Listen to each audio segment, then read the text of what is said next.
bem-vindo ao programa Hora do Estudo Bíblico, com o doutor e professor Lehmann Strauss. Este estudo é o resultado do tempo pessoal com o Senhor, da experiência de ministério pastoral e das conferências bíblicas do Dr. Lehmann Strauss, que nos instrui e encoraja com o ensino da Palavra de Deus. Agora com você, Hora do Estudo Bíblico, na apresentação de Aurélio Campos. Abra sua Bíblia, por favor, em Gênesis, capítulo 1. Hoje teremos o nosso último estudo no primeiro capítulo e, em seguida, passaremos para o capítulo 2. Mas antes de lermos a palavra de Deus, vamos orar. Senhor, queremos te agradecer por tua bondade e misericórdia, que tem nos acompanhado todos os dias de nossas vidas. Mesmo em tempos de provação e tribulação, em momentos de tristeza, doença e dor, tua presença tem sido de muito conforto e encorajamento. Te agradecemos, Pai, pelo Espírito Santo que habita em nós. Te agradecemos pela obra intercessora de Jesus em nosso favor. Te agradecemos, Senhor, pela tua santa palavra, que é lâmpada para os nossos pés e luz para o nosso caminho. Ó, querido Deus, o Senhor tem derramado a tua graça sobre nós e te agradecemos por tudo isso. Agora, Pai, nos dirija ao estudarmos a tua palavra. Pedimos isso em nome de Jesus. Amém. Muito bem, hoje vamos tentar terminar o primeiro capítulo de Gênesis e eu gostaria de estudar os últimos versículos, começando com o 26. Eles são muito importantes. Vamos ler.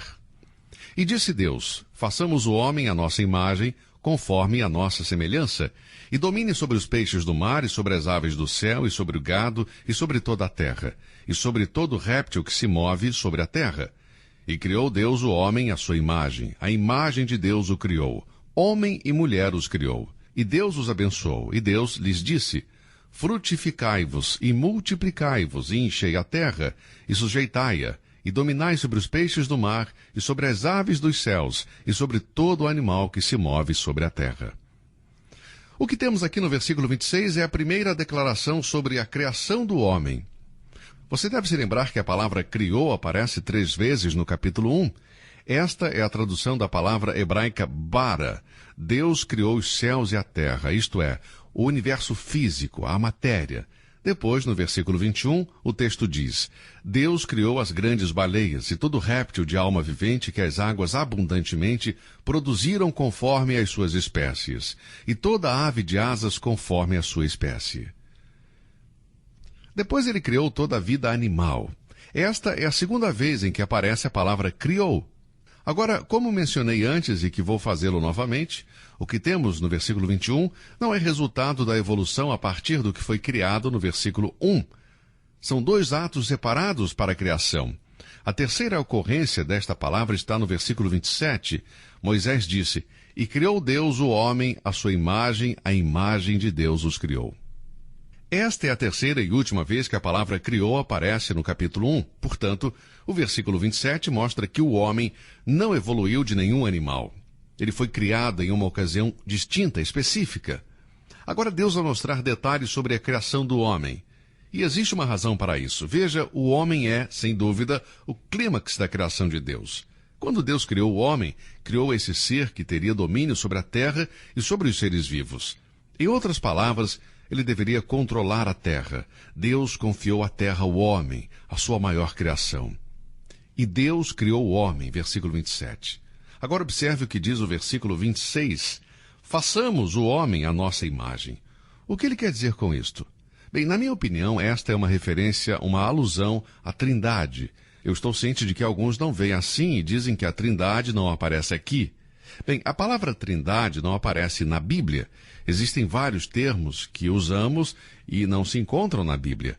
Mas aqui temos uma alusão à Trindade, o Trino Deus. Por exemplo, a palavra Deus em hebraico, Elohim, sugere mais de uma pessoa, pois ela está no plural.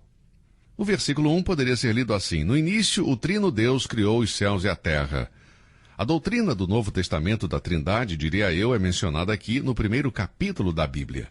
O diálogo que temos aqui é o que um comentarista chamou de um diálogo entre 3, um triálogo, quando Deus disse, façamos o homem à nossa imagem. A pergunta é, com quem Deus está falando? Há aqueles que especulam que Deus estava falando com os anjos. As hostes celestiais, em outras palavras, foram chamadas para este grande ato, esse grande evento da criação. Bem, eu tenho um problema com isso, porque se for assim, devemos concluir que o homem foi criado à imagem de anjos. E quando disse façamos o homem, Deus estava falando com os anjos, e os anjos desempenharam um papel na criação. Então o homem foi feito à imagem e semelhança dos anjos. Mas os próprios anjos são seres criados e eles não foram criados à imagem de Deus. Eu creio que a melhor explicação é que o Pai, o Filho e o Espírito Santo, todos, estiveram em ação durante a criação. Caso contrário, eles não seriam um. João, capítulo 1, versículo 1 diz, no princípio era o Verbo, e o Verbo estava com Deus, e o Verbo era Deus. Em seguida lemos no versículo 14, e o Verbo se fez carne e habitou entre vós, e vimos a sua glória, glória como o unigênito do Pai, cheio de graça e de verdade. Jesus Cristo estava lá no começo. Em Gênesis, capítulo 1, versículo 2, vemos que o Espírito Santo também estava presente, pois lemos que o Espírito se movia sobre as águas. Aqui temos evidências de que o Trino Deus, as três pessoas da Trindade, estavam lá no princípio da criação. O Pai estava lá, Jesus Cristo, o Filho estava lá e também o Espírito Santo. Creio que não há nenhum problema em reconhecer a presença da Trindade aqui. Creio que está muito claro isso. Então creio que podemos dizer que façamos o homem se refere a um diálogo entre o Pai, o Filho e o Espírito Santo. Aqui nós temos um conselho divino na criação do homem. O texto não diz que as três pessoas se reuniram para criar os animais e o restante do mundo, mas ao chegar à criação do homem, temos um conselho no céu, e o homem é visto como o ápice da criação. Existem comentaristas que não estão dispostos a aceitar a ideia de que a Trindade está presente na criação. Mas eu não concordo com eles. Para mim, a Trindade está envolvida. Eu não estou dizendo com isso que a verdade da Trindade é explicada em detalhes aqui. Não estou sugerindo que está revelada a sua totalidade. Só estou dizendo que ela aparece aqui. Creio que a ideia da Trindade explica esta passagem. Não encontro nenhuma outra maneira de explicar o versículo 26. Façamos o homem à nossa imagem, sem levar em consideração a Trindade nesta passagem. A explicação comum, talvez a mais popular, diz que Deus está falando com os anjos, tem suas deficiências e eu não posso apoiá-la. Vemos os anjos na presença de Deus em Jó, capítulo 1. Em Jó 38, os anjos estão diante de Deus. Também em Daniel, capítulos 4 e 7. Mas em nenhum momento Deus faz um concílio com os anjos. Deus não tomou decisões e reuniões com os anjos. O homem não foi feito à imagem de anjos. Se esta declaração incluísse os anjos, então poderíamos concluir que somos criados à imagem de anjos. Muito bem. No versículo 26 lemos, então disse Deus, façamos o homem à nossa imagem. Agora a pergunta aqui é, qual é a sua imagem? Como é essa semelhança? Bem, sabemos que Deus é trino e o homem é formado de três partes. Vemos isto em mais de uma ocasião no Novo Testamento. Em 1 Tessalonicenses 5:23, Paulo diz, e o mesmo Deus de paz vos santifica em tudo, de todo o vosso espírito, alma e corpo. O homem é formado de três partes. Existem teólogos que são considerados dicotomistas, que dizem que o homem é composto de duas partes, pois não fazem distinção entre alma e espírito. Agora, eu sou a favor da tricotomia. Acredito que o homem é composto de três partes, como lemos em 1 Tessalonicenses 5:23. Em Hebreus 4:12 lemos, porque a palavra de Deus é viva e eficaz, e é mais penetrante do que espada alguma de dois gumes, e penetra até a divisão da alma e do espírito, e das juntas e medulas, e é apta para discernir os pensamentos e as intenções do coração.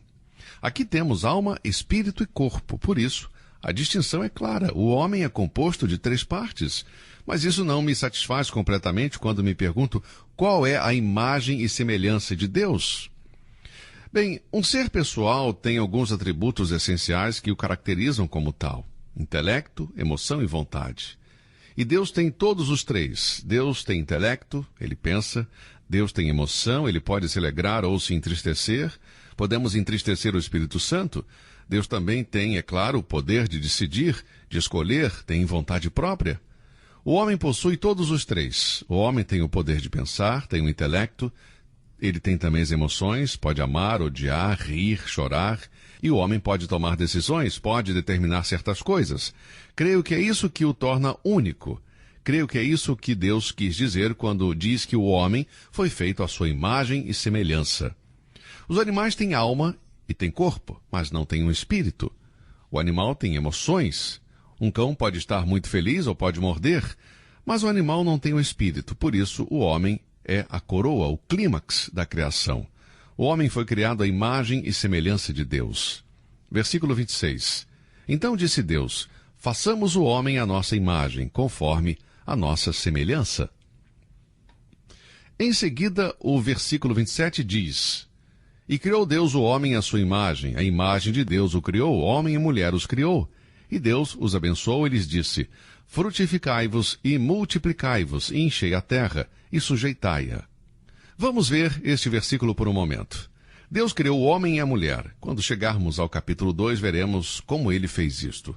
O capítulo 2 não é uma narrativa repetida da criação, contradizendo o capítulo 1, não é isso. Quando você chegar ao capítulo 2, vai perceber que é uma explicação, é mais um detalhe do que Deus expressa no capítulo 1. Muito bem, Deus criou o homem e a mulher. E Deus os abençoou e lhes disse: frutificai-vos e multiplicai-vos e enchei a terra. Eu acho interessante ver que o homossexualismo, o lesbianismo estão aumentando a cada dia. E sabemos que esta é uma questão cada vez mais aceitável em nossa sociedade. Mas é interessante ver que aqui Deus disse ao primeiro homem e à primeira mulher: sede fecundos e multiplicai-vos. Eu gostaria que meus amigos ouvintes homossexuais que me escutam por um momento, se você estiver ouvindo o programa agora, hoje, e é homossexual, lésbica ou tem essas tendências, por favor, olhe para a palavra de Deus. Se você não está interessado na palavra de Deus, então jamais vai encontrar a verdadeira resposta. Mas aqui na Bíblia, a palavra de Deus, inspirada, infalível, inerrante, você vai encontrar algumas respostas sólidas para as suas perguntas.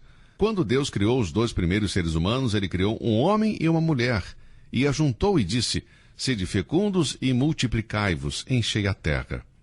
Agora então pense por um momento. Suponha que Deus tivesse feito dois homens ou duas mulheres, e os tivesse ajuntado. Nesse caso, nós nunca teríamos a raça humana, nunca teríamos uma sociedade, não haveria pessoas na terra, exceto essas duas. Não haveria maneira de encher a terra e de se multiplicar. Então, como você vê, desde o início, isso não faz parte do plano de Deus e, portanto, não tem a aprovação de Deus. Deus fez o homem e a mulher e disse: sede fecundos e multiplicai-vos. Isso apenas pode referir-se a ter filhos. Quando diz enchei a terra, não está sugerindo que havia uma outra raça entre Adão e Eva. A ideia é multiplicar-se e encher a terra. Sabe, amigo, se você é homossexual ou tem tendências homossexuais, pense sobre o que você vai perder ao chegar ao fim de sua vida. Minha esposa e eu chegamos aos 70 anos. Um dos maiores prazeres, uma das maiores alegrias é estar com os nossos filhos e netos. Quando se aproximam as festas de Natal e os aniversários, é uma grande alegria, é uma bênção estar com toda a família. Agora, se você é homossexual, está faltando alguma coisa. Você está perdendo algo. E quando chegarem aos últimos dias de vida, vão perceber a falta de sentido deste estilo de vida que você leva. A Bíblia diz que isto é errado, e eu posso mostrar na Bíblia que a homossexualidade é errada, é pecado. É um pecado diante dos olhos de Deus. Deus condena isso. O versículo 28 diz: e Deus os abençoou e lhes disse: frutificai-vos e multiplicai-vos. Agora, o sexo em si, ele não é pecado. O sexo foi criado por Deus. Deus é o autor do sexo. E no versículo 28 temos a primeira menção de sexo na Bíblia. Deus criou o homem, Deus criou a mulher, os ajuntou e disse: sede fecundos e multiplicai-vos. O sexo, portanto, não é pecado, ele é maravilhoso, é importante e necessário para o casamento. Deus sabia disso. E é por isso que Deus criou a mulher e a deu ao homem. Eles formaram um casal. Eles tinham um ao outro e precisavam um do outro. O sexo é maravilhoso, mas o seu lugar é no casamento apenas. Fora do casamento, o sexo é pecado. Por isso, se você tem filhos, não lhes diga que sexo é pecado. Se fosse assim, como você veio ao mundo então? E seus filhos? Portanto, o sexo não é pecado. O sexo no casamento tem a aprovação de Deus. O sexo fora do casamento, esse sim, é pecado. Então aqui temos o primeiro homem e temos a primeira mulher, criados por Deus. No capítulo 2, Moisés escreveu dizendo como Deus os fez. No primeiro capítulo não é dito como, o importante é que ele criou.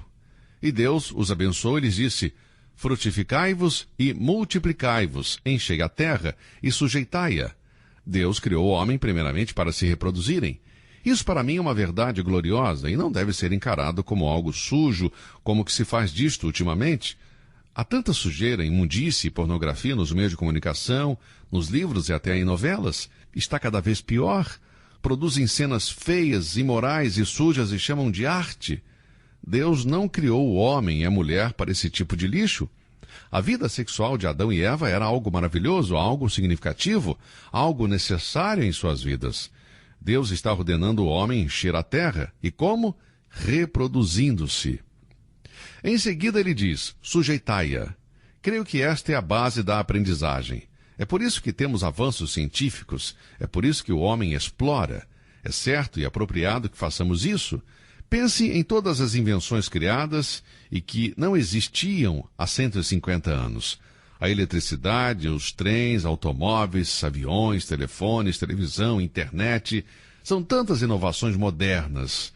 Eu creio que Deus deu ao homem a capacidade de explorar, de inventar, descobrir e produzir quando disse, sujeitai a terra. Agora, se Deus disse ao homem para se multiplicar, então em sua onisciência ele sabia que um dia a terra teria 7 bilhões de pessoas. Com isto em mente, precisamos de avanços tecnológicos. A tecnologia moderna não tem nada de errado. Errado é o mau uso e o abuso que pode acontecer. Ela está relacionada à ordem de Deus para Adão sujeitar a terra. Agora, deixe-me fazer um comentário sobre o versículo 29. E disse Deus, eis que vos tenho dado toda a erva que dê semente, que está sobre a face de toda a terra, e toda árvore em que há frutos, que dê semente, ser-vos-á para mantimento. Parece-me que, de acordo com os primeiros capítulos, o homem era vegetariano no começo. Nos primeiros dias ele não comia carne. Bem, Deus viu que tudo o que ele tinha feito era muito bom. Isso nos leva ao final do primeiro capítulo. E em nosso próximo estudo, vamos continuar com o capítulo 2. Agora o que eu quero que considerem é que o homem foi criado à imagem e semelhança de Deus. Essa imagem foi distorcida pelo pecado, através do pecado de Adão e Eva. Nós, que cremos em Cristo e somos novas criaturas, devemos refletir a imagem de Deus. Devemos refletir a pessoa de Cristo. Nós, como cristãos, devemos ser como Cristo. Ser cristão é ser como Cristo. Aqueles que são nascidos de novo são novas criaturas em Cristo Jesus e devemos refletir a imagem e semelhança de Deus. Se Deus quiser, estaremos de volta em nosso próximo estudo sobre Gênesis. Que Deus o abençoe e obrigado por ouvir o programa de hoje e até o nosso próximo encontro. Você ouviu Hora do Estudo Bíblico com o professor e doutor Lehmann Strauss, na apresentação de Aurélio Campos. Se você deseja ouvir novamente esta mensagem, visite a nossa página na internet www.bbnradio.org. Fica o convite para você nos acompanhar amanhã, neste mesmo horário, aqui na BBN. Hora do Estudo Bíblico é uma produção da BBN.